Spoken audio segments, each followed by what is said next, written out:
Hey guys, it's Adam. I want to take a moment and personally thank you for listening to our shows, for downloading our shows, and for sharing them with your friends. With your guys' support, we just moved the Twisted 10 into the threshold of the top 100 comedy shows in iTunes. It made it to number 99, granted, just barely crept in there. However, that's still monumental for us. Out of the tens of thousands of podcasts that are out there, that's one of the most difficult categories to breach into. Thank you very, very much for helping us to get there. If you haven't already done so, please go give us a 5-star rating and give us a review, a short little 1-line, 2-line review, letting us know that you enjoy the show.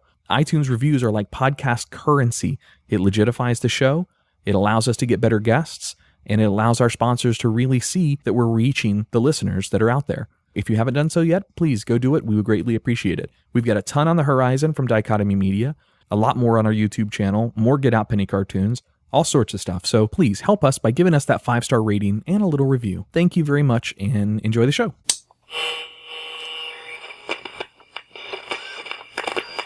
T-minus 10, 9, 8, 7, 6, 5. All 3 engines up and burning. 2, 1, 0, and liftoff. 1, 2, 3, 4. You're listening to The Twisted 10, bringing you original and unique, host-created top 10 lists, recorded live in world-famous Cocoa Beach, Florida, with hosts Tach Van Sickle and Adam Poston.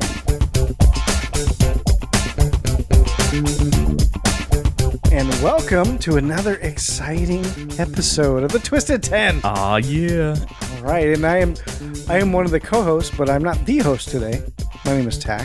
How you doing, Tach? I am Adam, and as well, I am not a host of this show today. I am an observer and a supporter and a listener. Well, that must mean that Jay? No, Jay's gone, and Andrea's in Italy. She's told us 100 times. Andrea's in Italy. Yeah, she's in Italy. I thought so. I wasn't sure. I remember hearing it somewhere, but I wasn't sure. Yeah. Jay's got his busy schedule, but we've got some good folks to fill their shoes tonight. Indeed we do. Over here to the left, he's been a friend of the show. I'm not sure if he's been on Twisted 10, has he? Yeah, he did a Twisted 10. Oh, that's right. I wasn't here for that one, remember? Tach. Therefore, it didn't happen. Ray Burrito is back with us. Hi. Good job. How's it going? Perfect. Thanks, Dad. I know you've never been on a podcast before, Ray. And we have a rookie to the air. Rook. Somebody that we met online through our circle of friends that are stand-up comics, and just met her. And actually, I think it was Johnny and Jimmy that it turned us on to this I think it was person. Jimmy mostly. Yeah, Was it Jimmy? Yeah. All right, but joining us tonight for her first time on air and going to help us with some of the stuff behind the scenes is Miss Marilyn Costa. Hey, happy to be here. Nice. Yeah, thanks for coming up. Absolutely. Hey, rookie, let's try to get a little closer to that mic, okay? Thanks a bunch. But neither one of them are hosts, Tach. No, nobody's So- host. So, obviously, we have somebody up on the screen. That's I right. don't know if you guys noticed, but okay, Is that where waving I get doesn't to work say that on a you can- podcast. You can't see it, but I'm waving. Yeah, you can't wave on a Audio podcast. commentary. I know, Yes. Amy, it's your first time on a podcast too. Oh, yeah, for sure. Right. But I know our guest tonight, now correct me if I'm wrong here, but I think I did some good homework here, has written for The Daily Beast, National Geographic, Discovery News, Scientific American, Good gracious. Ars Technica, did I say that right?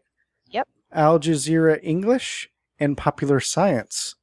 Among others, yes. Yes, and she was the co-host for Discovery Channel's online D News channel. Still am. Well, Still now am? it's called Seeker, so, Gotcha. you know. She is also a space flight historian, YouTuber, and podcaster, best known for writing the book Breaking the Chains of Gravity, and her YouTube channel Vintage Space, and now a part of Discovery Magazine, which we're going to talk about later.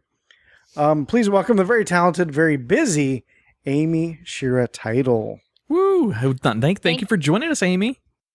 Thank you so much for having me on board tonight, you guys. This is going to be fun.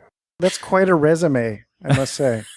Yeah, I'm a little intimidated now. Tach, does she know we work for the space companies down here? Yeah, so I work for SpaceX, and Yeah, I work over at NASA. so Yep. I don't know. And we just did a launch. Did you happen to catch that on the news? No. SpaceX. Allegedly. No, I've been. This is the hence, as you might imagine from the list of things you just rattled off. Time is not something I have a lot of. I'm fighting to get some stuff in. I travel every other week, and I'm fighting to get stuff done before I leave in a day and a half. So I haven't actually looked at the news in 3 days, which currently is not necessarily a bad thing. Yeah. Do with the news. Have you ever seen a launch from down here at Kennedy Space Center I have before? not. What? I have not. You because I need to can get over never- here. Do you understand that our old launch pad is the old like Apollo and shuttle I launch know. pads?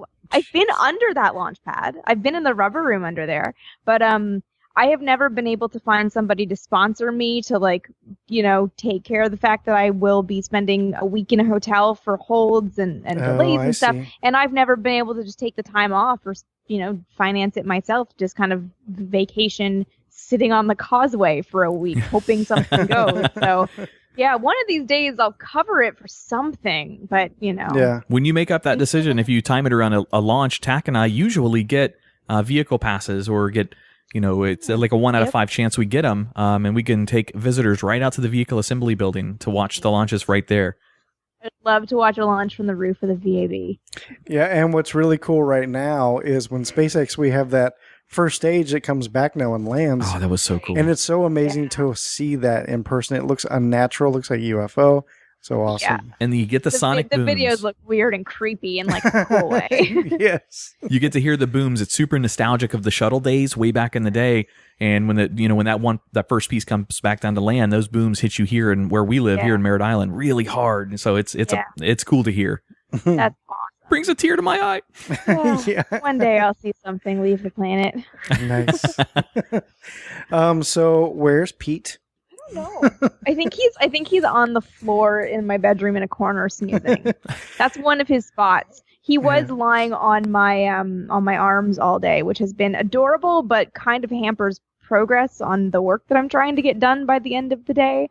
So yeah, That means they're progress, awesome, Adam. except that they're kind of jerks. But I love them. Yeah. Yes, and sorry, and progress is Canadian for progress. Awesome. All right, so I got a couple questions for you, Amy. Okay, so Yeah. let's start at the very beginning, and we kind of mentioned it already, but where are you from? I am from Toronto, Canada, eh? Yeah, Toronto. I've been living in the States for, it'll be 8 years, 3 days ago. 5 days ago. Are you an American citizen or dual I am. citizenship? I am. I'm citizen by birth abroad. My mom's from Maine. So that okay, made it cool. really easy when I just sort of like showed up one day and never left. That's cool. Ah! All right. So you are really into vintage space. Now, where did this love come from? Like, you love Apollo, you love old Saturn V stuff, and Yeah, all the old things. I love saying it like that. Just old things in space. My love of this started back when I was a wee lass of but 7. And I was doing a second grade science project on Venus, and I just thought Venus was so cool because it's like roughly the same size as the Earth. Not that much further from the sun or closer to the sun than we are, but it's so super hot with 800 degrees Fahrenheit, I think, somewhere in there on the surface. So it's like on fire-ish. Yeah. And its day is a year long, and it orbits around its axis backwards, or rotates around its axis backwards. But it's this little pinpoint of light you can see in the sky. And I was like, this is the coolest thing ever. Mm-hmm. And then I got this little book. Actually, you guys can't see it because it's a podcast, but you guys can see it. This book called 1,000 Facts About Space that has, I had to dig this up for a thing the other day, that has like a little 2-page spread of every planet. And there's a little 2-page spread on the moon, and there was a little picture of 2 astronauts. And I was like, people went to the moon? Why was I not informed? I would like to know about this. And my little 7-year-old brain was just like, this is wild. I want to do that. And I was just because the moon was always this beautiful romantic thing. I was raised on movies from the 40s, and the Under the Moonlight and all that stuff. And I was just like, are you kidding me? So I just became obsessed with understanding it. And then I fell into I always loved the history and the human side of it more because I'm not super math brained. And was told that I wasn't smart enough to do math. So I sort of fell into history by default, but I realized that telling the stories makes it accessible and makes people excited about it, and is a way to get people interested in caring about science and education. So that's kind of where I've landed. nice. I'm definitely excited about it myself. I see what you did See what I there. did there? Okay. Awesome. So why not the shuttle missions? You just didn't care about shuttle? You're like, nah, it's too new. I did a video about this on my short-lived personal channel, and I got so much hate. No, for me, like, the shuttle as it was designed, right, was supposed to fly 50 missions a year, was supposed to, like, be constantly launching and recovering satellites and doing all these interplanetary missions and launch multiple missions simultaneously. But it didn't. It was designed before a space station that it could support the building of. And honestly, to me, it's my interest in the shuttle is sort of the transition from Apollo to shuttle and sort of how it was that it ended up as this like a massive space truck when really what we needed was like a mini space van to, actually support manned missions, because, the space shuttle couldn't go anywhere but low Earth orbit. I described it before as like NASCAR for the space age. It just went around and around and around for 30 years. And like it did some amazing things. It launched some amazing missions. It built the ISS and did some it did some really amazing things in terms of like developing human space flight. Sorry, I get ADD with cats. But just in terms of like setting us up for progress, for understanding space, and for actually like moving forward, there's nothing more interesting than the Apollo era for me, because you're never going to have that perfect confluence of like an international war that has a technological and science outlet. I mean, you can look at drones and sort of military technology is similar, but it's not like peaceful in the way that space is peaceful. And also the burgeoning technology at the time that made it feasible, and then all the money that made it feasible to actually go to the moon. I mean, that was insane. And that's like a confluence of events that we're not going to see again.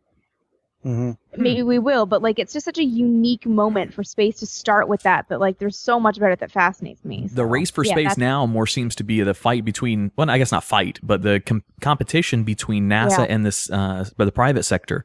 The private sector's going to have men in space before NASA will, and I know that's driving NASA nuts. They want to be the ones that relaunch, the U.S. citizens back in space.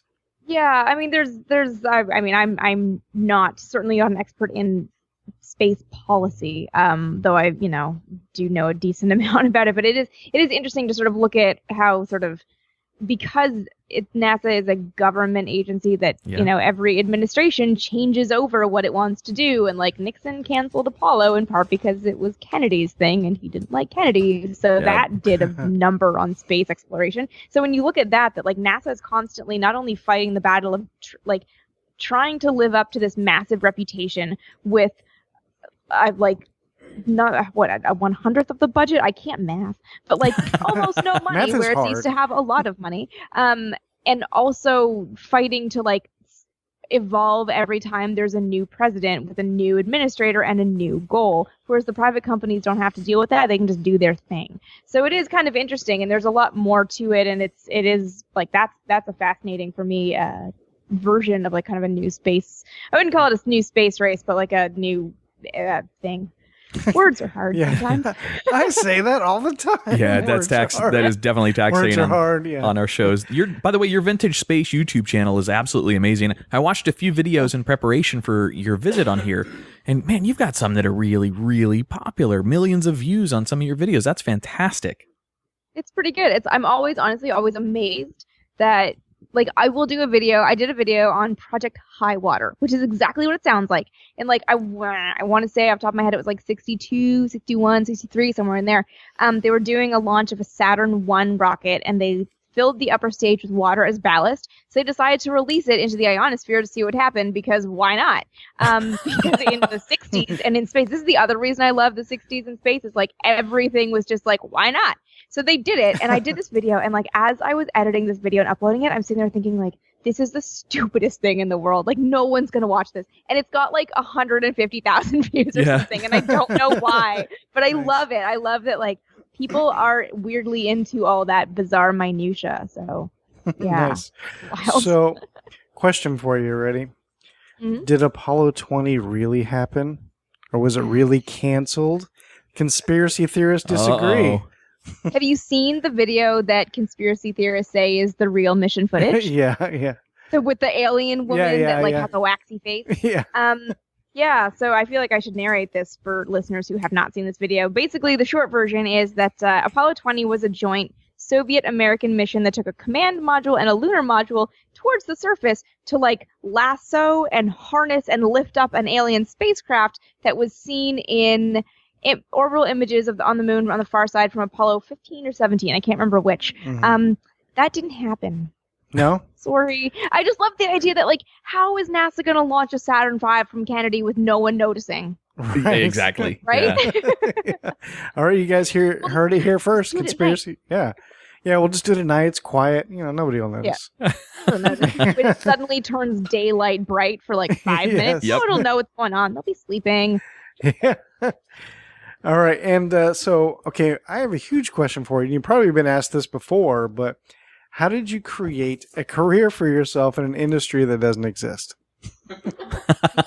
No. It's very impressive. Thank you.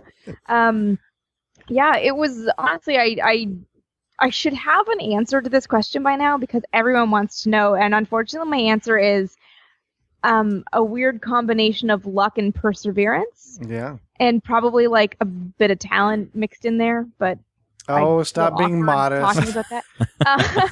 No, I think I just, I have this really weird niche passion. And I have an academic background. So I came at this sort of idea of popular science writing with an academic research ability, which lets me dig into all those weird, crazy things that people don't know how to find or don't care to find. Mix that with the fact that, like, I absolutely love what I do. So that means that, like, I don't stop working. So I get a lot of stuff done. But fear is a very good motivator because I do not have a fallback plan. People are like, well, I could always get a job in an office. And I'm like, well, I could always like jump off a bridge. Like, I can't do that. I had an office job for 2 months once, and I will never do it again. I've been actually SpaceX recruited me a few years ago, and I was just like, I can't work in an office. I can't do it. I just love like the freedom of being able to say what I want about this stuff that I've been studying for well over a decade at this point. So yeah, fear is the great motivator, and it sort of just like helped me kind of evolve and adapt to figure out like people like the blog, but more people don't want to read 2,000 word posts. So what if I make a short video about it? Oh, people are watching the videos. Okay, well, let me put more energy into that and learn how to edit. Oh, people actually want like serialized content. Oh, here comes Pete.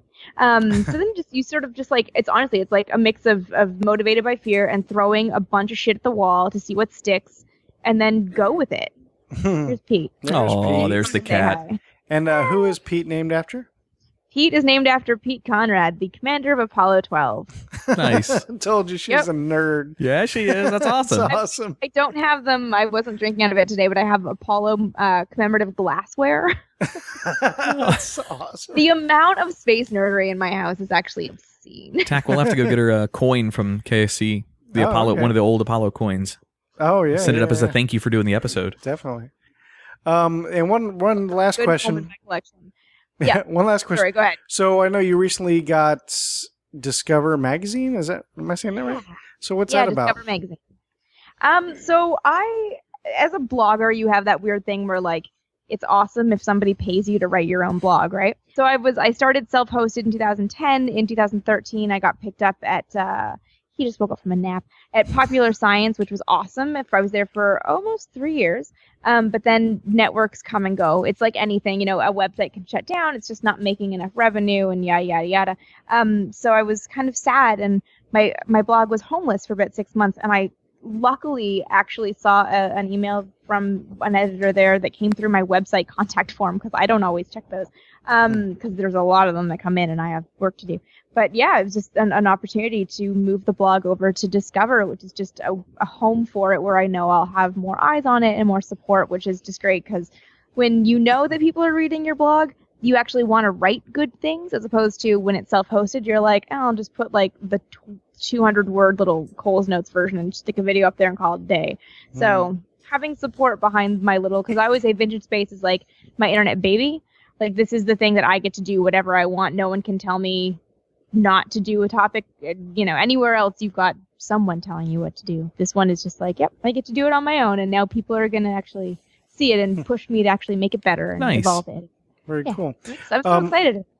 Are you still doing the Vintage Space podcast? Because I only saw like 2 episodes up there. No, I know I actually had a really good idea for a serialized space history podcast that would just go through mission by mission. I'm giving it away now, but I just don't have bandwidth to do it. No, I wanted to do it and just keep it pretty simple and kind of put the whole story into context. And I thought it'd be fun and relatively easy, but I don't have a production team. My producer is Pete, who doesn't have thumbs. So it's a little bit hard when I'm, the blog and the videos are the ones that are really my little loves on the internet right now. So those are where I'm focusing my energy. And I did a couple episodes of the podcast. And I just couldn't maintain it. It was just way too much. So I have this a not totally space podcast that I do with my buddy Jason, if I can mention it briefly. Yeah, of course. Of course. It's called the Punk Rocker Moonstomper Podcast, which is about the strangest awkward name you can imagine. But it's all about punk, ska, beer, space, and pets. And basically what we do is have a guest on who does one of those things or crosses a couple of those things, and we have a drink and we just kind of hang out and talk for the length of a beer. And it's all about whatever your nerdery is, because everyone has that nerdery, and it's kind of fun to dig into, like, a musician who secretly is an amateur astronomer and you don't know, and just get nerdy about solar filters all of a sudden. And it's just like, this is kind of wild. Well, here's a new facet to somebody that you thought you might know. Nice. Very cool. Yeah. All and then right. I don't have to edit that one. Yeah. Yeah, that's the Makes only. it easy. Yeah, oh, golly. All right, so you have brought a list with us, and real quickly before we get into that, I just want to point out, if this is your first time ever listening to the Twisted 10, what we do here is we have a guest host, or sometimes one of us will come in with a unique original top 10 list. And what do we do, Adam? We take it, Oh gosh, put it in a here we hot go. pocket, and then we heat it for about a minute and a half, not 2 minutes, because then you burn your lips. And then we consume it, and then we break it down, and we discuss it. And I got to get better analogies. That's the longest way around to say we just talk about their list. Oh yeah, that's what we do. We just talk about it, and we break it down. Man. And so every guest host comes in, they surprise us with a new list, and then we discuss it. So this week we have Amy here, and she's brought a list for us. So now I think, is it time to hand over? I think it's time to hand over the keys. We're going to hand over the metaphorical keys to you, ma'am, and you are all set. Take it away. Good. I'm going to talk even more now. So my list is I do this weird thing for a little bit of context where I live tweet Apollo missions on their 45th anniversaries, because I'm a nerd, which means I've read all of the transcripts, again, because all the cool kids are doing that. And I've found that there are just these little moments in these transcripts between astronauts, or just like little things that like throwaway comments that to me are so indicative of like why this era of history is so much fun for me. So my top 10 list, and I'm looking at it, and I've actually have been unable to get it to 10. It is currently at 11. I will skip one out, and I won't even tell you which one I missed. But it's bizarre things said going to or on the moon. And I'll give you some backstory behind why they're so weird, or why they're kind of so beautiful and amazing. And yeah, that sounds awesome. Yeah, I'm excited. That's an awesome topic. Let's get into it. All right. So, do you want me to give you the quote and then give you the context afterwards? Is that the best way to do this? I think so. Yeah. Yeah. So you'd start off All right. saying by number 10. Right? Okay, number 10. Number 10. I was just going to leave you hanging on No, that come one. on. so- You got to do it too, Adam. Number 10. All right. All right. So this is, I believe his first name is Don. Last name Lind. He was a Capcom on Apollo 12. We're still checking with some people down here whether there's any problem over that tuna fish. But why don't you hold off eating it until we get a better answer for you? Interesting. And it would be a fun little game if we could figure out what he's talking about. Probably not tuna. I'm gonna bet. You think it's not tuna? Probably I have not. no idea.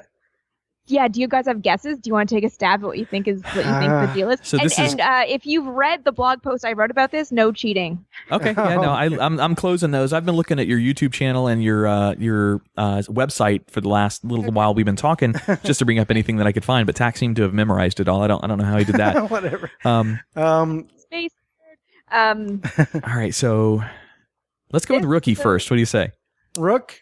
I'm thinking. Well, I'm hoping maybe they have bigger concerns than someone's lunch while they're trying to get to the moon. So What could the code word for tuna fish be with regards to that? Could they be hiding in the term tuna fish? Like, Does this have to do with Apollo 13?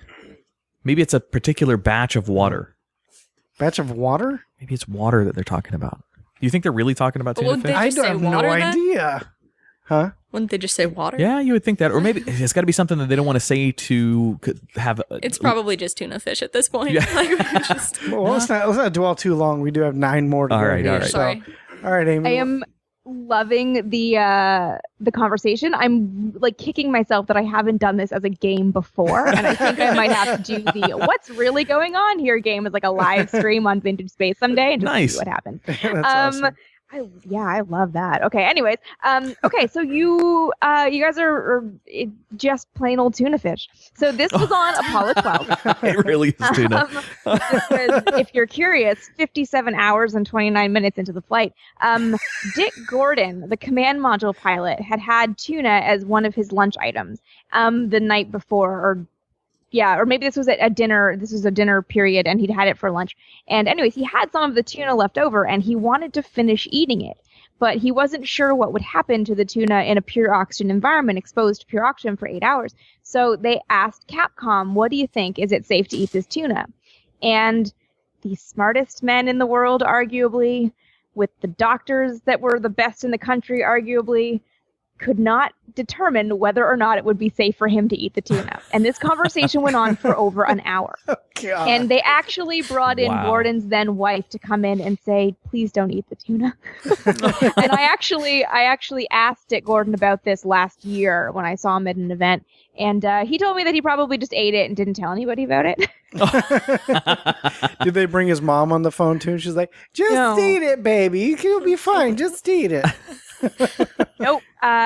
Nope. There was. I'm reasonably sure that all of the women would have been like, "Don't get sick." I mean, the issue was if it was raw, if it was bad, and he got food poisoning, he'd get food poisoning when he was alone in the command module and Yeah, could that's not seriously good. damage Yeah, I the wouldn't landing take that portion of the gamble. mission. So, Yeah. That's true. but yeah, an hour on going to the moon was spent discussing tuna fish. That's nuts. You ready for number 8? How about Number number 9? nine? Number 9. Let's do Sorry, number 9 I first. can count. I Did you told you guys I'm not good at numbers. She's adorable. Did you hear? Sorry, that was Yes, adorable. Oh, All right. Oh. Okay. number 9. Wait, did you say Number number 9. 9? Number 9. Number nine. Number 9. Number Pete oh. Conrad. Oh, sorry. No, No, it's it- good. It's That's so adorable. Just kidding. I know. Go. All right, Pete Conrad. You ought to look out the overhead window there and watch this urine dump. I know this one. Yeah. You do know it? Oh yeah, I've heard this one before. This has nothing to do with your blog, but I think I've seen this one. Isn't it where the light from the sun shimmers through the urine when it crystallizes, Oh, like look at hyper you, crystallizes in space, and it's beautiful from what they say. It's a beautiful sight to see because you've got all these reflective surfaces in the urine as it's flying out past your window. Yep. There's the joke that everybody knows about it is in Apollo 13, they make a reference of it calling it the constellation Orion instead of constellation Orion. But yeah, there's this big long conversation. Again, there's a lot of these are from Apollo 12 because it's kind of my favorite, and these guys were super weird and hilarious. But yeah, I just love the idea that an astronaut sitting there like, hey, watch my pee. Because also, like, I don't know I don't know how old you guys are. I won't guess ages, but I feel like you can imagine that men in their 30s going to the moon are still actually men who are mentally about 15 when it comes to things like Yes. peeing. Do we ever grow Yes. out of that mental age? I don't think so. Like, I was in the Navy and I used to be in submarines. In the Navy. And you're talking like 160 guys. It's basically a floating frat house. So, yeah. So think of this as a zooming to the moon mini frat house. I mean, Yes. that also smells like a latrine. Like apparently it was just awful. Yeah. Continuing on, number 8. Number 8. Number 8. Rook, Again. you can join in on this too. Oh, okay, thanks. Yeah, Ray. Ray? I Ray. just wanted Are permission. you still here, Ray? Jay usually Come here. does. Jay usually does the Spanish side of it. He'll The do Spanish? Ocho. Oh, you, Ah. you can do that, right? Oh, the numbers? Yeah. Oh, ocho. I could say it in French. Oh yeah. Add a French spin to it. See, I like this. All right. All right. Okay. Sorry. Back to you. We digress. Multilingual here. I like it. All right. So we got another one from Pete Conrad. I wish I could shit. I'd feel a lot better about it. I don't have the slightest inclination, but I just know what's going to happen. It's going to be the first shit on the lunar surface. I think that's pretty self-explanatory, I think. Oh, that's awesome. Unless shit means something else. Ooh. Maybe he's talking about tuna. Maybe the tuna stopped them up. A potential tuna tie. Yeah, exactly. There's a potential tuna tie-in. So yeah, no, this is what I think is kind of interesting about this one, aside from the fact that it's mildly hilarious, because who doesn't love good poop jokes? The astronauts had two ways of talking on board, right? They had the air-to-ground radio, that transcript that was like broadcast to the families and was occasionally broadcast live. So that was the one where they say very polite and like cleaned up language things. Yeah. And then they have the onboard recorder that records them chatting amongst themselves. And most of it is just like calling out numbers for burn times or whatever. But every once in a while you get the most human of conversations. Because I don't know about anybody else, but whenever I see like some movie when you're in like a confined space for a long time and it's it's Hollywood, and all I can think of is like, what do you do if you have to pee? What do you do if you're bad? I think about I just that love all the that time. they're just like outright addressing.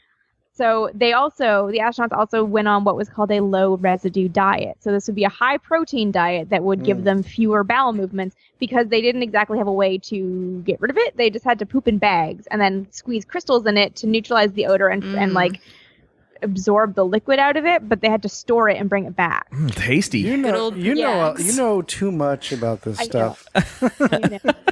Some subjects you don't have to learn about. but it makes for amazing content. It does. I was very fascinated by that.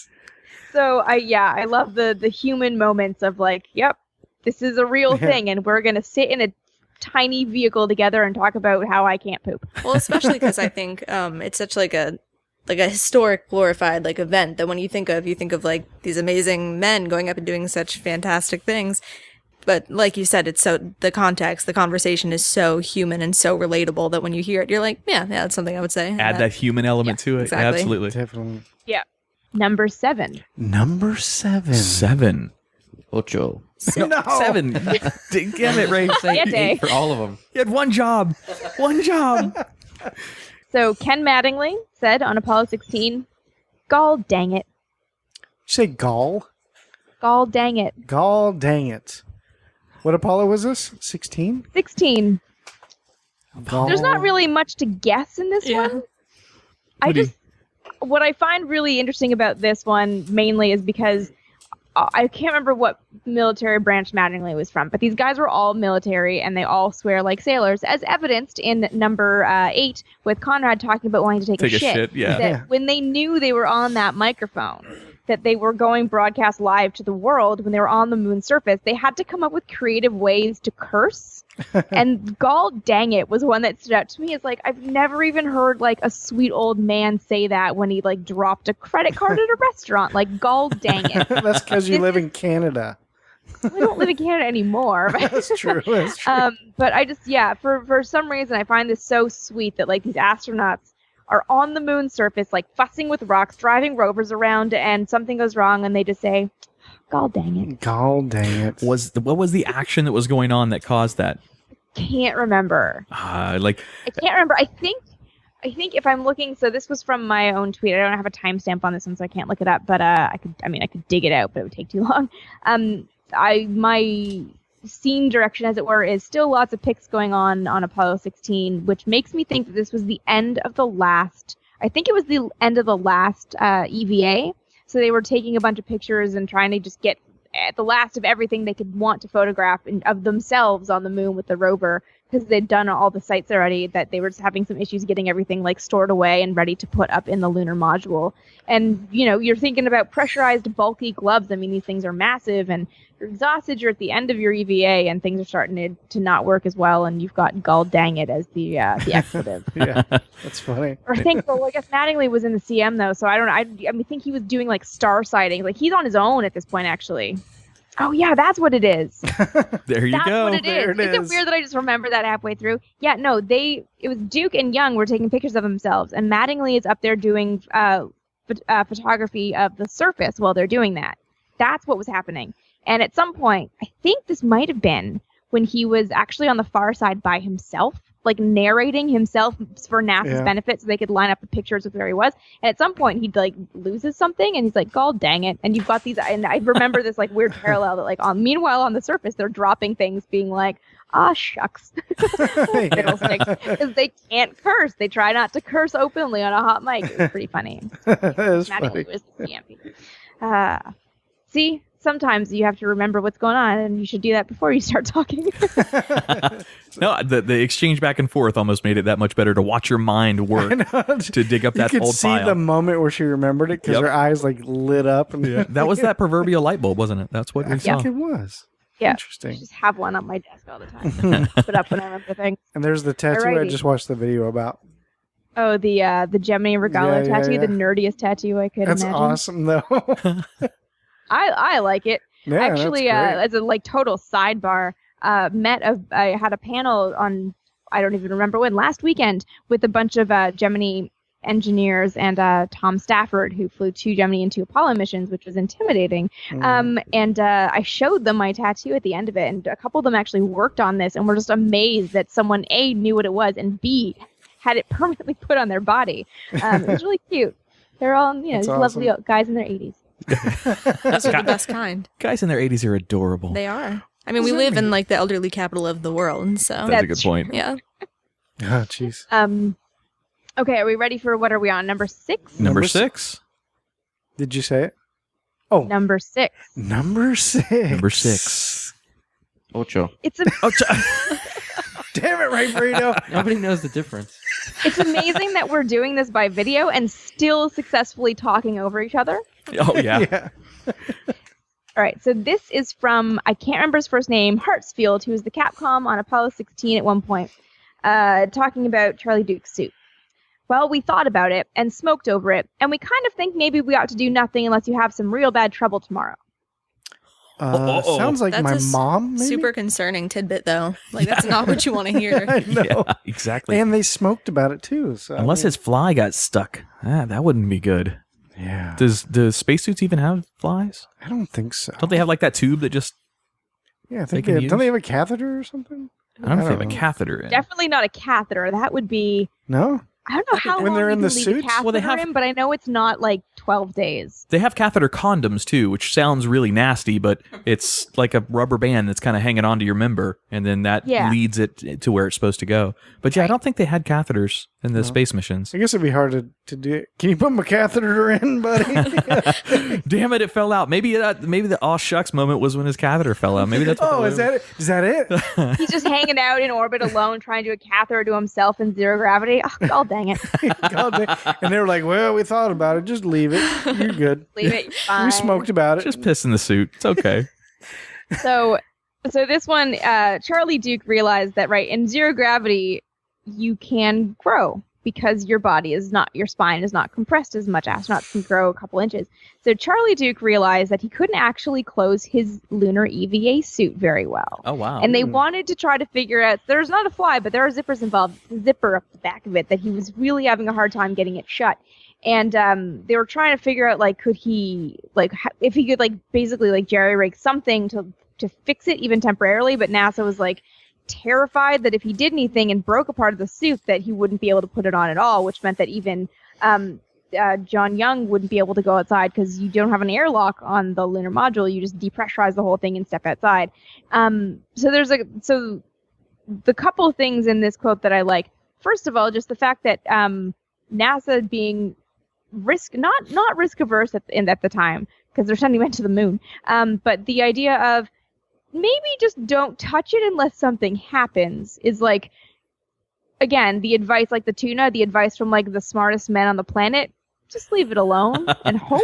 Like that, like, thank you. I feel very safe now. But also the fact that multiple times over the mission when they had problems, we smoked over it. Yeah. Is so indicative of that time period where, like, you can just imagine this room full of guys in their skinny white ties, because this was 72, but they still, like, had this, like, respect for the job that they would wear suits. Yep. Sitting around sort of, like, looking at a training suit, trying to figure out what the problem is, how they could fix it, just chain smoking, because that's how they think. Mm-hmm. And it's one of those moments that, like, reading it, you're like, that's weirdly evocative for a very small thing. Yeah. Huh. Interesting. I Yeah. just picture like everybody with big mustaches and slapping women's asses when they walk by. That's just a all very I misogynist time back then. You know, the buildings, some of the buildings, Yeah. there's the old CIF building that's out there at NASA is, it still has all the original walls and like drop tile ceilings, and they're all like stained yellow from the cigarette smoke. The just thousands and hundreds of thousands of cigarettes that got smoked in those hallways. Yeah. Yep. All right. But- So Probably very few women around to have their bums slapped. So Yeah, that's true. It was a very male-oriented or male driven culture. indeed. All right. So that was number 6, right? that was 6. All right. So what we're going to do, we're going to take a little break. And when we come back, do you got a teaser for another one? Any kind of teaser? Or you just want to leave it open? I don't think I think there's a couple in here that I honestly just don't even know. I just think they're funny, and we're just going to imagine together. Well, okay. what You they were won't actually believe talking what about. number 3 is. Jesus Christ, Tach.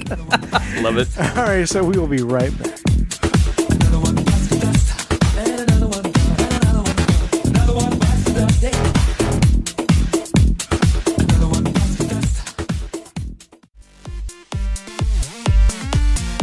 Hey, Tech, you ever have that conversation with your girl about where to eat dinner and it always turns into that back and forth? I don't know, you pick. Yeah. Every once in a while. Yeah. Yeah, well, I've got an answer for you next time that comes up. Oh, yeah. We're at. The Salty Fox in Melbourne off of Oak Alley Boulevard. Oh, nice. You know, I've actually been there, and the food was pretty awesome. Hell yeah, it was. They offer a great selection of paninis, shareable appetizers, soups and salads, and one of the best desserts I've ever had, the Funky Monkey. Oh, yeah. My favorite was the vintage options. They got this meal called ramen noodle on crack. You just got to try it out. Done. That's definitely what I'm getting next time. Put the fun between your legs at the Salty Fox every Tuesday night at 7 p.m. with the Oak Alley Arts District Bike Crawl. It's a 4-mile bicycle ride down Pineapple Avenue with stops for food and beer all along the route. Be sure to visit the Salty Fox every Sunday for brunch from 11 to 4. Hey, isn't that the $10 bottomless mimosas brunch? Sure is. Enjoy your brunch while the Salty Fox's DJ spins throwbacks and top 40 hits. Salty Fox is located in the downtown Oak Alley Art District on Oak Alley Boulevard. Check them out on Facebook at facebook.com/saltyfoxmelbourne or online at thesaltyfox.net. Hey, listeners, be sure to mention you heard about the Salty Fox on our show, and you'll get 10% off your meals.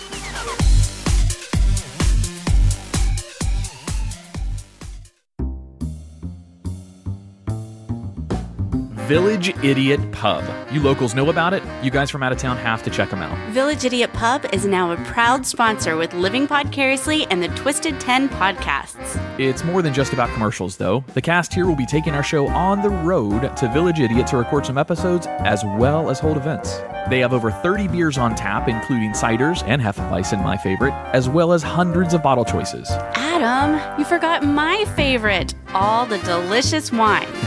So get your friends together and enjoy the board games, puzzles, and the giant Jenga. Let the owner, Jason, as well as the rest of the staff there, take excellent care of your beer drinking needs. Mention either one of our shows to the staff and get 10% off your tab. Tuesday is open mic, Wednesday is trivia, Thursday is karaoke, Friday and Saturday night are live music. Visit them at 4 Harrison Street, Suite 103, Cocoa, Florida, or Village Idiot Pub on Facebook. And don't forget, they are a dog-friendly location, so bring your friends, family, and fur babies.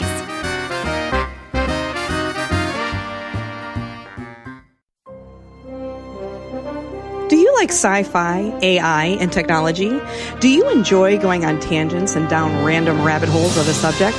Then join me and my friends each week on Brokebot Mountain as some artificially intelligent people attempt to walk through a maze that explores themes of existence and free thought in sci-fi TV, movies, and books. The conversations are unique and bring an unusual perspective to the genre and can literally go anywhere. And we do mean anywhere. You can find us at blazingcariboustudios.com or look for Brokebot Mountain on iTunes, Stitcher, and Google Play, or anywhere you listen to your favorite podcasts.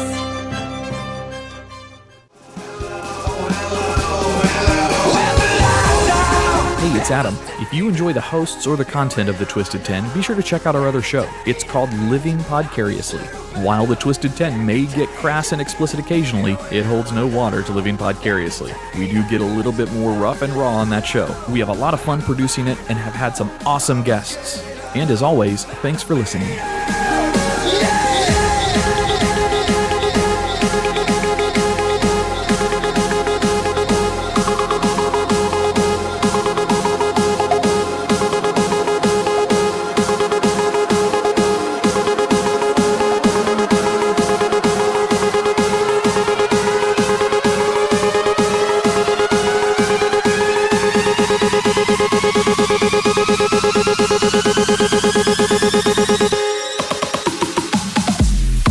Welcome back to the Twisted 10.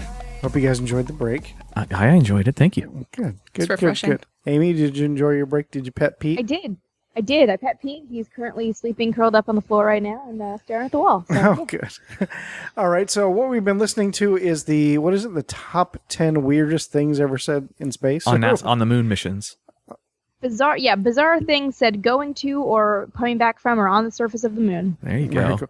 All right. So if you can real quickly just, do a quick brief description of the 10 through 6. It's kind of hard, though. It's kind of a pull. No, it'll be all right. We can just run through the titles. Yeah, just run through the I can titles. blast through it. Okay. So number 10, we're still checking with some people down here about that tuna fish, is the paraphrasing, Yeah. whether or not it was safe to eat tuna that had been exposed to pure oxygen for 8 hours. Number 9, you ought to look at the overhead window there and watch this urine dump, because apparently when it crystallized and caught the sunlight, it was beautiful, and also grown men making each other look at their own pee. Number 8, Conrad. The short version, I wish I could shit, because they were on a low residue diet, and it's still a very human thing, even though they're going to the moon. And really, he just wanted to poop. I can't count backwards. Number 7, Ken Mattingly, contrasting to I wish I could shit, just said, "God dang it," which I remembered halfway through discussing it, that he was alone in the command module taking pictures, and I think a camera floated away, and just in case he was heard live around the world or anyone used that recording, it was "God dang it" instead of "God damn it." That cute old man. It's precious. Yep. Number 6, discussing a problem on Charlie Duke's suit on Apollo 16. We thought about it and smoked over it. Don't do anything unless something bad happens. And Right. smoking over it is what stands out to me now. Oh, yeah. Yes. Yeah. So it brings Lock us into a to 72. so it brings us to number 5. Number five. Ocho. Damn it. John Young on Apollo 16 said, "I imagine when the Soviets start up here, they'll set up their lunar base in the first place and then stay for a while." Oh, they were talking about aliens. Ooh. I'm going to go with aliens, Bob, for 500. This is very much self-explanatory. I just find this is actually one of the few, if not the only moment that I've come across where one of the Apollo astronauts, I think at this point they're in orbit around the moon, and he just has that moment of like, when the Soviets get here, they're going to set up a lunar base. There was no feeling on this mission at that moment of like, we're never going to come back to the moon, possibly in our lifetime. John Young is still around, but I just think it's interesting to have that sort of idea of what the Soviets are actually planning, even though they didn't know at the time that they didn't have the technology to get to the moon at all, and sort of had this image of a future with Soviets with a moon base. Yeah, that space race kind of died during those last few Apollo missions. I mean, it arguably died in 65 with Korolev, who was sort of the Soviet answer to Wernher von Braun, for lack of a better comparison. But it's just kind of interesting. You don't see... it's interesting for an astronaut to have a reflection of the larger purpose or the larger context of Apollo within that framework. I thought that was interesting. I wish that drive was back now. I mean, I know we're getting there a little bit again, but I wish that drive of we need to be the supreme, leader in the world for technology and space. I wish that was back to us again. It's going commercial, and that's good, but I wish the public, endorsed it as much as they did back in the 60s. What do you mean? I just watched a video the other day on YouTube saying that all SpaceX launches and landings were CGI. Conspiracy theorists. I love it. Also, people are more interested in becoming Instagram models than helping, promote science. This is true. Yeah, it's Ray Brito all day. Wait, what? Uplifting, isn't it? Ray Brito says, Ocho. Just the one line. All right. Good for number 4? Yes. Yeah. All right, number 4. Number 4. Quattro. Cat? Is cat French for 4? In French, yeah, it's cat. Oh, cat. Oh, well, there you go. Meow. I really just thought you were calling the cat for a second So there. did I. I was like, Speaking of kittens, another Conrad quote. Less good than the shit quote. This side of the moon here, I think, is really pretty. The other side's ugly. I'm assuming there he's referring to the Larkin Dykes. Yeah, the dark and light side, I'm assuming. So at this point, he's actually on the lunar far side. which is really interesting because if you've seen pictures of the near side and the far side, the near side has all this like these big mare and all these interesting light and dark bits and all these really beautiful craters, and the far side is sort of like almost uniformly pockmarked everywhere with craters, and like it just looks like a hot mess of I don't know how you would recognize anything unless you lived and died to study all the craters on the moon. I've seen Transformers. I know. That's where Megatron was. You haven't seen Iron Sky. That's not Wait, Iron Transformers. Sky. Iron Sky. What is that? The movie where Nazis have a secret base on the moon's far side, and then they come back in like 2014 to take over the world.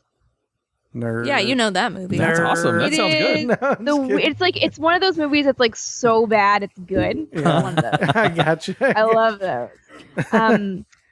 No, why? There's a couple reasons why I love this quote. I mean, you got to remember that only 24 people went to the moon and saw the moon's far side with their own eyes. Up close in real time with all the changing colors as you're sort of going through the light is shifting as you're orbiting. And the astronauts always have these really amazing, like, poetic ways of describing it because they're describing words that we understand. Like, this is beautiful, it's desolate, I see it looking like plaster. They're always kind of trying to really put it into words to make it very clear to the geologists and to the people listening at home. So then you got Pete Conrad says, this side is pretty. The other side's ugly. This is just the ultimate, like slow clap, like thank you for that. Yeah, it's like okay, you're finally on another planet. You placed your foot on it. How does it look? And he just goes, "It's cool." It's not a. It's all right. It's not a planet. What? I'm sorry. It's a moon. Was that what you're saying? It's a satellite. Heavenly body. Satellite. Excuse me. Yeah. I'm just saying for the. All of your SpaceX buddies are throwing something right now. Just saying. Elon Musk. All right. And also, I mean, just the fact that it's the most human description of like, I think this is pretty. I don't think that is as pretty. Like, it's just, I don't know. There's something about just like that description. Having read so many of these like things where like it takes your breath away. It's amazing to feel the majesty of the earth from this distance, and this is pretty. Yeah, you can tell he's an engineer. That's how engineers talk. Yeah. Little fun. Speaking of them being engineers and not good for the geology and stuff, the Apollo 12 crew, Pete Conrad and Al Bean, who was the Lynn module pilot, also worked on the moon, had a little risk checklist, right? They all did, and they had geology cheat sheets in the back of terms just to say.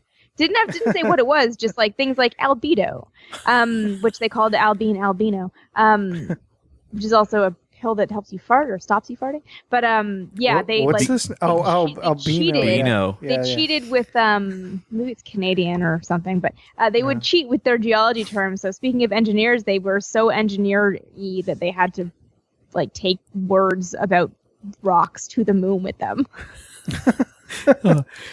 Humans. Yeah, I like humans. We need adjectives here. So if you could go ahead and write a bunch down on my arm, that'd be great. Yep. Do you think that'd be something they'd like want to go up there knowing? Yeah, right? Yeah. Agreed. Like that'd be part of like training.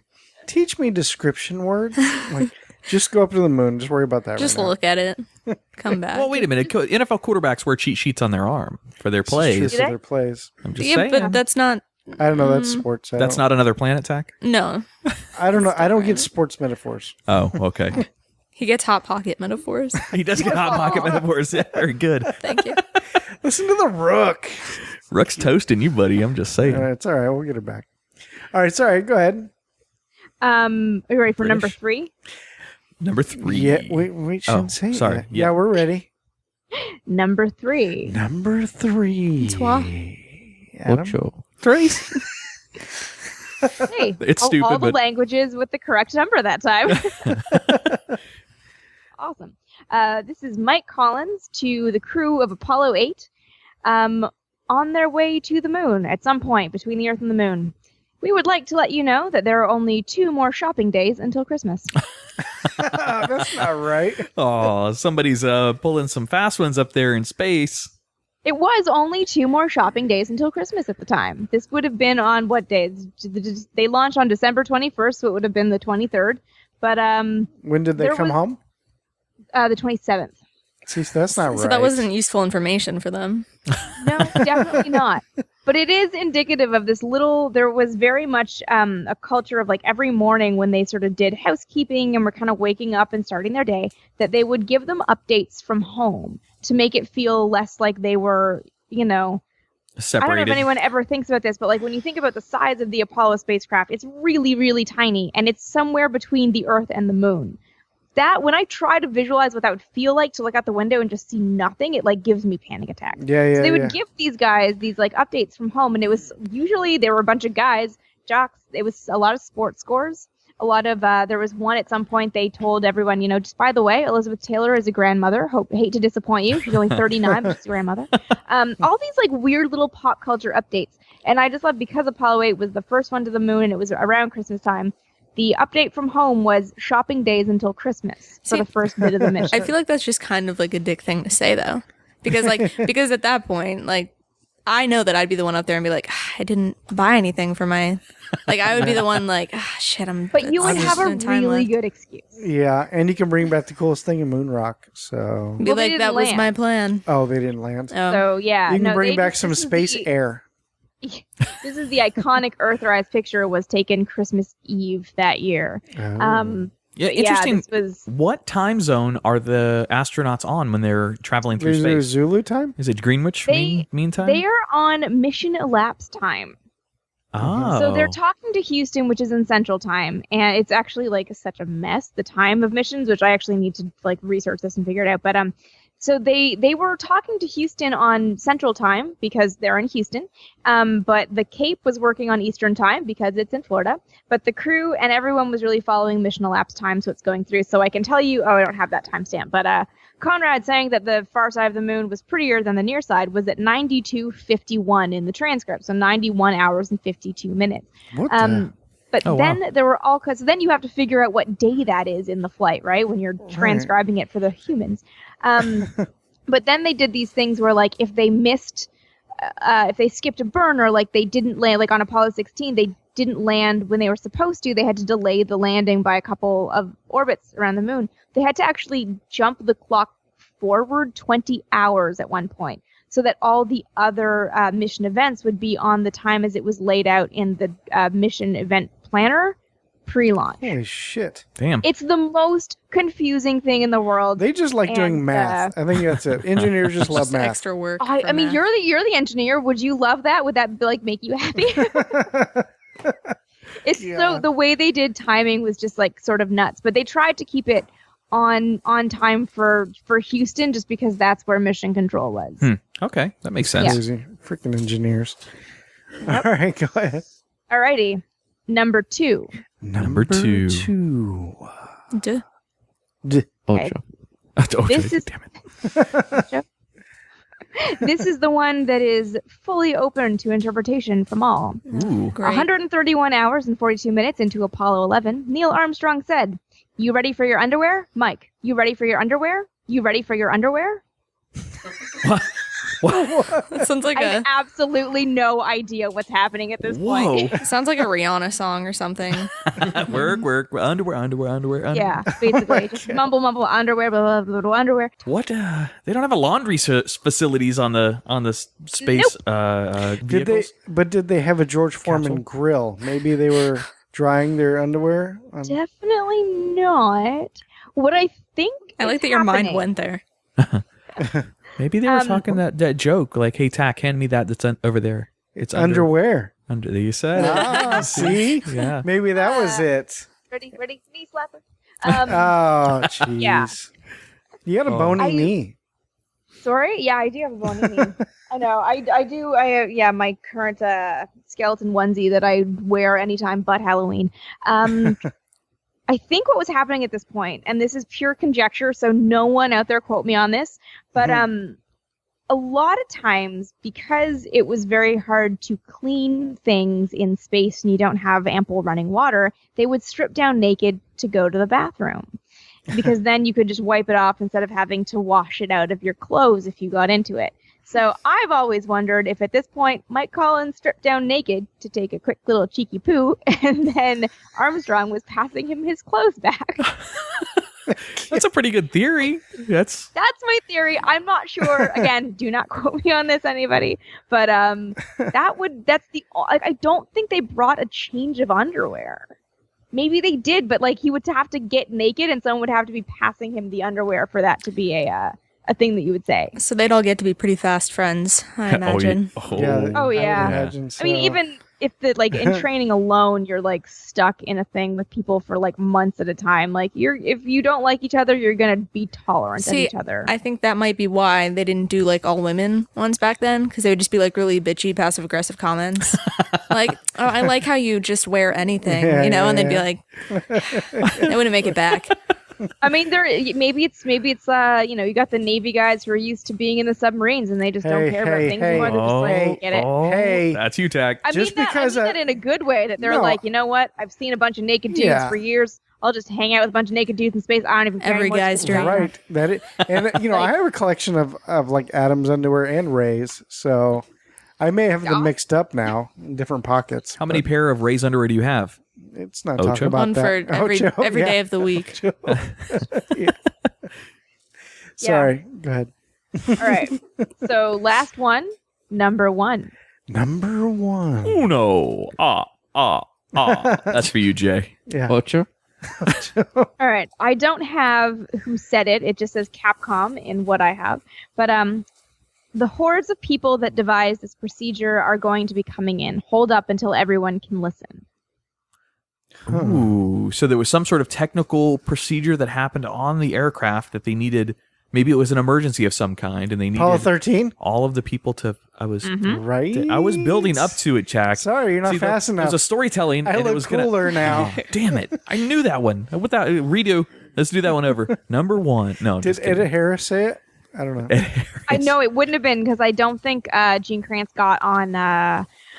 He wouldn't. I don't think he would have been on.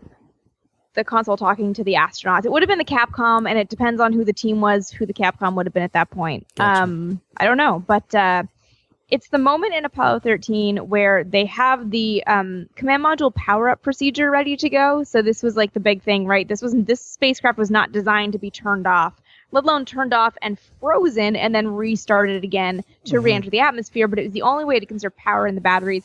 And this was what, dozens and dozens of people have been working on for like 3 days. And Jack Swigert, the whole crew, is getting really anxious to get this, because if they don't have that, they're not going to make it. They're not going to have oxygen. They're not going to have power. Like they're going to have survived everything and then die. So they're pretty anxious to get this going, to make sure they understand it, because like they're not eating, they're not sleeping, like make sure everything's triple checked. But then there's this moment where they're like, we have it ready for you. And whoever the Capcom is says, got it, but you need to wait, because everybody who worked on this wants to be in the room when we read it up to you. And in that moment, like, I was reading the transcript and I got chills, because you just get this image of everybody just grabbing anywhere to plug in a headset, listening on something. The camaraderie and the team effort, for lack of a better word, that got Apollo 13 home safely is so perfectly summed up in that one really quick throwaway comment after the crew. Absolutely. That's so cool. And just reading it, you really get this sense of like, I can imagine just everybody pouring in, and like these guys aren't sleeping, and half of them are in sweatpants. Like those images of the skinny ties, like that went out the window the second Apollo 13 had that oxygen tank rupture, and it just became this get it done. And this is what get it done looks like once it's got done. And it's just this, like, to me, this is one of the most beautiful moments on that entire mission, of like the entire team that's been working on it comes together to see it happen. It's awesome. You know what's amazing, though? The story is fantastic, but you can hear Amy's passion about, her love of this in this inner storytelling. That's what's awesome to hear, is you can hear your passion. You could walk through the halls of NASA right now, and everyone you bumped into wouldn't contain that passion. I mean, there's some, of course, that do. But some of the people, it's just every run-of-the-mill kind of day for them. And I'm out there every day humbled when we go to work. And I might be a low guy on a totem pole, but it's still a cool totem pole. And you can hear the passion in your voice for telling some of these stories. That's what's really neat. That's admirable about the space program in general. Yeah. Have you guys gone into old Mission Control? Speaking of everyone piling into Mission Control. Yep. Yeah. I mean, I drive by it almost every day. It's right there Yeah. that's the one right there beside Vehicle Assembly Building, right? The older one? Yeah. Yeah. It's got the high windows, Yep. the No, traditional. in Houston. Oh, Oh, in Houston. Houston. No. In Houston, Mission Control. No, I've never been over there. No, I yeah. haven't been So there. I did get to go into it not on a public tour, so I was alone with an escort to make sure that I didn't like run loose and just like camp out in there for the rest of my life. I think that's a smart idea for you. So But it was rented a the normal person I wouldn't worry about. What'd you say, Ray? Wow. I said she got a prostitute to go. An escort. An escort. It's not a They offend call our them guests. escorts because they're escorting you through. I mean, I've been in places where you can't even go to the bathroom without your escort, making sure that you don't. That's how it is at declassified SpaceX. material or something, and they call them escorts, and I'm always like. But then I remember that's only funny because I'm like a young person, and apparently that's where my brain goes. But yeah, no, it was just like amazing to sit in that room and like I had already read that bit of the transcript and just like sitting in the flight director's chair and just like knowing where every console was and just imagining everyone being in that space and just having talked to the guys that were there about like what they were wearing and how they smelled. And it's just like. This is like unbelievable things that happened in this tiny room. Hey, Tack, what are you wearing? I'm wearing Black Panther. More importantly, what does it smell like? Dude, that was a good growl. Did you hear that? Was that Amy? Amy? Who? That was me. That was awesome. Wow.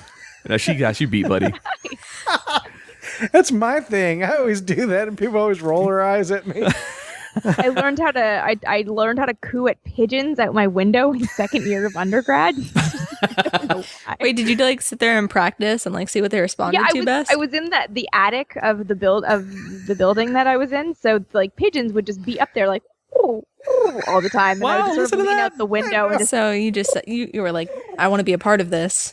yeah. And you no, figured I out. was like the crazy pigeon lady. I was like If- 18 and a crazy pigeon lady. Tack, I don't know. I had weird roommates in that dorm. It was awesome.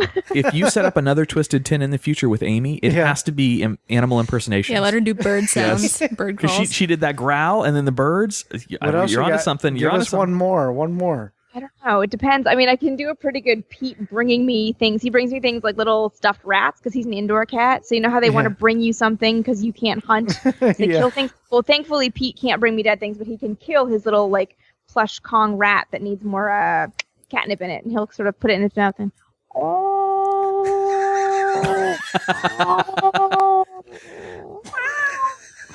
That was actually really impressive. That was pretty good. Howl at me and then bring it up, drop it. I used to have a cat that used to just randomly out of nowhere just go hello, and I would always be like hello. And you're hello. It's just what it You had sounded a like. talking cat? I had a talking cat. No, see, it's Attack. It said hello to everyone else in the world. It said, Right. They were just all we they were heard. just buds. He was talking Tack's like, just you heard to it, me." right? You heard him? He did it. He did it. You heard it, right? That's That's like on Friends when Rachel has the cat. Oh, I'm I a don't know huge that one. Friends fanatic. Rachel and- has a I know. cat. And the cat woman. hisses and she goes, "It said my name," and she thinks the cat's trying to like murder her. Well, the cat was her dead grandmother No, or that's mother. Phoebe. Her mother. Phoebe. Oh, That Phoebe. was Yeah. Phoebe. Yeah. Oh, you're talking. You said you're a Friends fan. Oh, come on now. oh. What are we gonna talk I haven't later, thought rookie? of Friends in months, and this is the second Friends conversation I've had in 2 days. Oh, it's a great show. It's on Netflix show. now, isn't it? Isn't it? I know. It's It's been on I know. Netflix. Oh, it's been on Netflix. Jesus, Adam. I haven't watched Friends since I was, I don't know. Do you even friends, bro? Okay. So- all right, Amy. Well, this Words was I never awesome. thought to hear between two men. Right? Yeah. Well, you're gonna learn that a lot with me. So. Tax a man by jeez. classification, but he's in touch with his feminine side. But he's also a rocker, so you should hear his music videos. He has a voice to kill for rock. Oh, stop. So, this was awesome, Amy. So, okay, well, we really appreciate you doing this for us and coming on the show. And where can people find you? Go ahead. This is your time to shine. Plug away. All over the place. No, best places to find me. The main place would be youtube.com/vintage space, or to search for vintage space. New episodes go up every Monday, occasional weird things on Fridays. And from there will be links to the new blog site. So that's good. And if for sort of the daily weird of space-ish things, depending on what I'm doing, Twitter and Instagram, I'm AST Vintage Space. So just my initials, Vintage Space. And Breaking the Chains of Gravity is still out in stores. Nice. The prehistory of spaceflight. The Is that formation also- of NASA. Is that also on Amazon? It is on Amazon. Yeah, I should definitely Okay. say that. It's available on Amazon and ebooks and audiobooks and stuff. So cool. It's out there. Oh, did you It's out do there your in own? the ether. Did you do your own narration for your audiobook? I did not. Oh. I did not. I asked them if I could do it, and they said that they couldn't afford to pay for it. And But I was like, it's but you. it's weird if it's not me, right? And then See, I would have been like, I read it every night before I go to bed. And like, I'll record it for you guys. Yeah. It was, I haven't even, I heard a quick sample of it. I don't know. But so many people have asked me why I didn't narrate it. So next time around, I'll see if I can't work that into a contract. And There you go. just do it. I think it'd be fun. Not that I think I have the best speaking voice unless I Well. speak with gravitas. Well, you put the right emphasis on the right sections, and That's true. the- Yeah, that's what I think people didn't necessarily love about the narration is just that, pronunciation of space terms is a little bit different if you don't know it, and the emphasis of sort of what's really important is not necessarily where you imagine it to be. And I didn't think about that at all until people started asking me why I didn't narrate it, and I was like, because they said that I couldn't. I was like, Right, oh and- yeah, and that the actually other- makes a lot of sense if the author read their own work.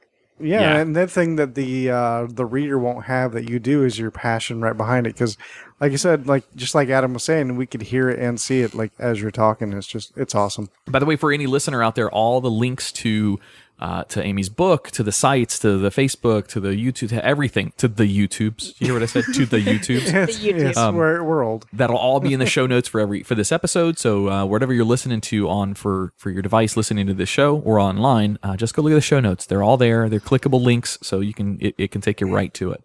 And the Amazon link will take you straight to the book. Indeed.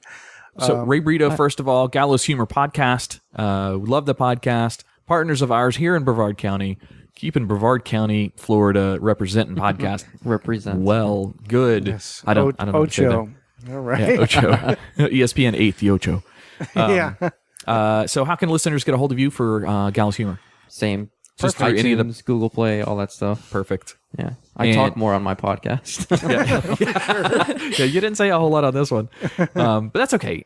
Ray's also going to be on our episode of Living Podcariously tonight, so check out him on Living Podcariously with us. He's filling in for Jay's absence this week, so that's awesome. Are you going to be doing any stand-up here locally here in Central Florida anytime soon? You want to pitch a location? Comes I out don't know when Thursday. This the drops Thursday. This Thursday? Yep. Third Thursday of every month at Bug Nutty Brewing Company Nice. in Merritt Island. And It's all Bug on, Nutty. Bug Nutty is the their sponsor. website. Bug Nutty is a sponsor of our 777 event over at Village Idiot Pub. They're giving us a barrel full of beer. So thank Indeed you. they I heard are. about that. Thank you, Yeah. Bug Nutty. Amy, you going to make it for our live event on July 7th? Fly down.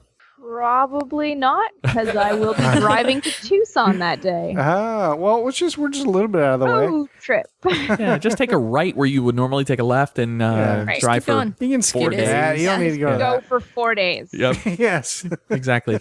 And then, of course, Marilyn Costa, thank you so much for coming in with us tonight. Yeah, thank you. We appreciate it. Yeah, and Rookie. Marilyn also is starting a stand-up comedy career here in Central Florida and has already been up to open mics down in Melbourne a couple of times, Quite a few right? times, yeah. And then she also did, it was adorable, she did a graduation video, or no, a video from the high school that she just graduated from, where it's like a talent contest. Yeah, I lost. You lost? Really? I did. Oh, great. Good job, Adam. Oh. Well, but Way to destroy was the still a good millennial bit. teenager. It was a good set. I'm just No, this kid that was like a piano like prodigy one. I was like, how are my stupid jokes gonna like? How do you compete with a How would I prodigy? win? Yeah. No kidding. You didn't have the passion like Amy does. That's the problem. Are you doing any Get stand-up? nerdy all the time. Right? Are you doing stand-up See, the here secret passion. anytime soon in the area? I think maybe the 24th at Open Mics, Florida Discount Music. Nice. Cool. Yeah, I think that's about All it. right. All right. Well, very Yeah. cool. All right. And if you want to follow the Twisted 10, you can follow us on Twitter at the Twisted 10. Right? Or shoot us an email to the show. God damn it, I did it again. The other show. The other show. Send us an email to thetwisted10@gmail.com. Indeed. And of course, you can follow us on the YouTube channel as well, which is the Academy Media. What? On the the YouTubes. YouTube. You did the I say YouTubes the with me. YouTube too. Words are hard. See, Amy, words are hard. Words are hard. I get it. I'm with you. Just go to the YouTube channel. It's Dichotomy Media. the Academy Media LLC podcast. Yeah. So you got all the shows there. We also do a cartoon, Amy. It's called Get Out Penny. It's another thing that we produce. You should go check it out. It's a fun little project. It's a fun project. But hey, before we disconnect with you, though, can we all take a selfie with you and kind of hover around? All you'll see is our butts, but you're going to be in our selfie picture. Okay. Don't want to pitch. All right, don't look so excited when I say Sounds butts. good. Yeah. So I'm gonna fear excitement. Nice. It's a new word. All right. Well, I guess that's it for tonight. Amy, thank you so much. You did an awesome job. Fantastic list. Awesome list. Loved it. Super interesting. Yes. Thank you so much for having me and letting me get all nerdy on your show, guys. This is fun. Yes, yeah, definitely. We're getting nerdy. All right. So for the Twisted 10, I'm Tach. I'm Adam. I'm Ray. And I'm Marilyn. I'm Amy. Was that a question? Sounded like a question. Well, that's because she's Canadian. I already said my goodbye bit. I thought I was done. That's all right. Well, she's Canadian. Everything goodbye, Canadians say sound like questions. So That's a bear? Eh? No. That was the best Canadian I got. all right. Well, have a good week, everybody. We will see you next week.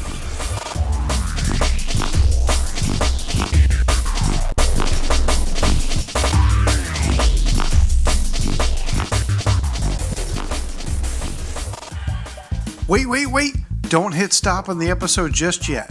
Hey, this is Tach from the podcast you just listened to. And if you enjoy living podcariously or the Twisted 10, then you're going to love my new podcast I co-host with my lifelong buddy, Ron Caniff. It's called You're 40, Now What?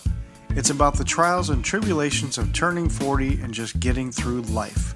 So check it out on iTunes, Google Play Music, and anywhere you listen to podcasts. Thanks. Now go give someone a mouth hug.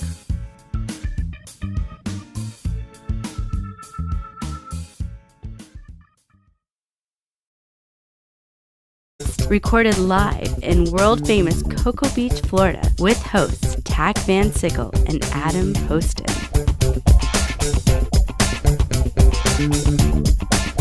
And welcome to another exciting episode of the Twisted 10. Aw, yeah.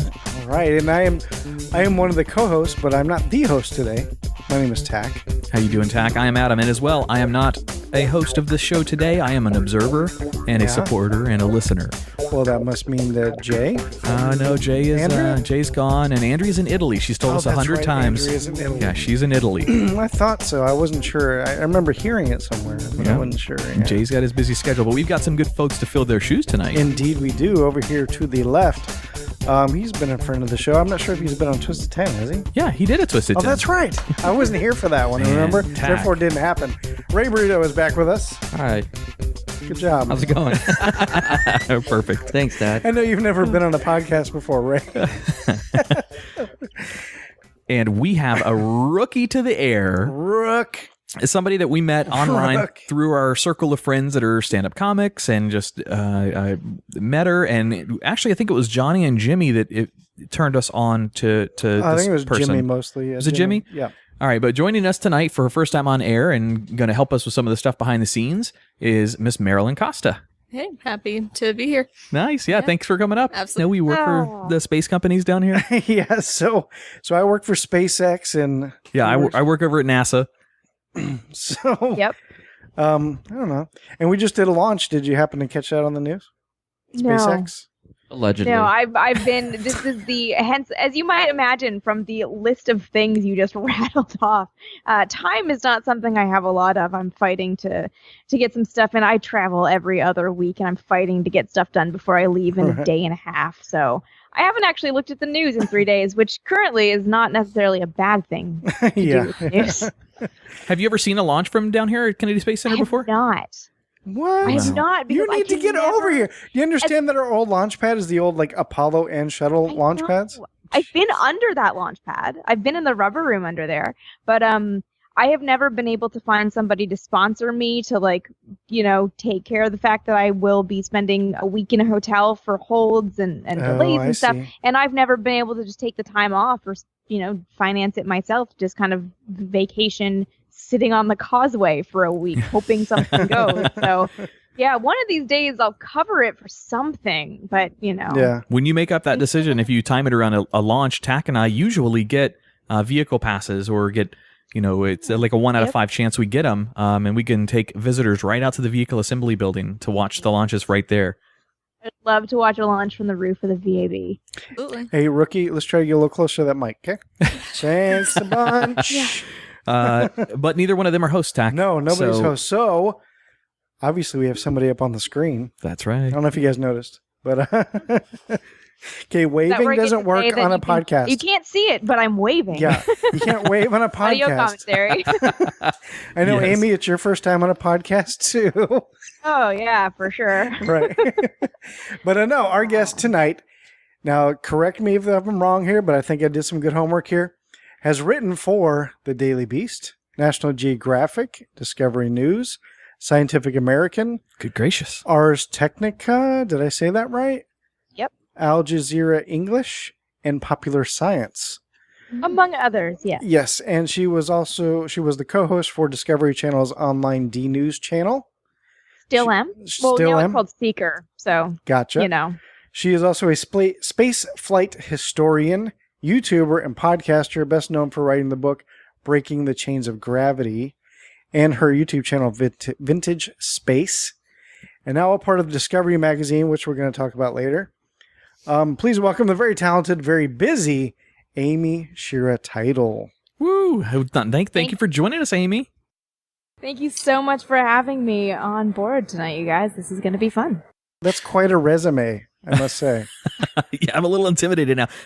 Hey guys, it's Adam. I want to take a moment and personally thank you for listening to our shows, for downloading our shows, and for sharing them with your friends. With your guys' support, we just moved the Twisted 10 into the threshold of the top 100 comedy shows in iTunes. It made it to number 99, granted, just barely crept in there. However, that's still monumental for us. Out of the tens of thousands of podcasts that are out there, that's one of the most difficult categories to breach into. Thank you very, very much for helping us to get there.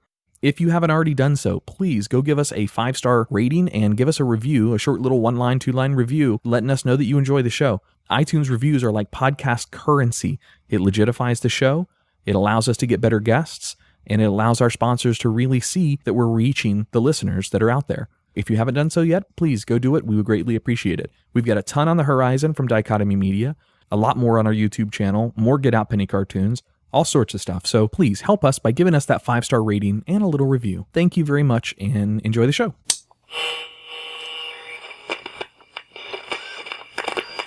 T-minus 10, 9, 8, 7, 6, 5. All 3 engines up and burning. 2, 1, 0, and liftoff. 1, 2, 3, 4. You're listening to The Twisted 10, bringing you original and unique, host-created top 10 lists. Yeah, and what's really cool right now is when SpaceX, we have that first stage that comes back now and lands. Oh, that was so cool. And it's so amazing to see that in person. It looks unnatural, looks like a UFO. So awesome. Yeah. And you get the sonic The booms. videos look weird and creepy in like a cool way. Yes. You get to hear the booms. It's super nostalgic of the shuttle days way back in the day. And when that first piece comes back down to land, those booms hit you here and where we live here in Merritt Island really hard. And so it's cool to hear. That's awesome. Brings a tear to my eye. Well, Yeah. One day I'll see something leave the planet. Nice. So where's Pete? No, I think he's on the floor in my bedroom in a corner snoozing. That's one of his spots. He was lying on my arms all day, which has been adorable, but kind of hampers progress on the work that I'm trying to get done by the end of the day. So yeah, That means they're progress, awesome, Adam. except that they're kind of jerks. But I love them. Yeah. Yes, and sorry, and progress is Canadian for progress. Awesome. All right, so I got a couple questions for you, Amy. Okay, so Yeah. let's start at the very beginning, and we kind of mentioned it already, but where are you from? I am from Toronto, Canada, eh? Yeah, Toronto. I've been living in the States for, it'll be 8 years, 3 days ago. 5 days ago. Are you an American citizen or dual I am. citizenship? I am. I'm citizen by birth abroad. My mom's from Maine, so that okay, made it cool. really easy when I just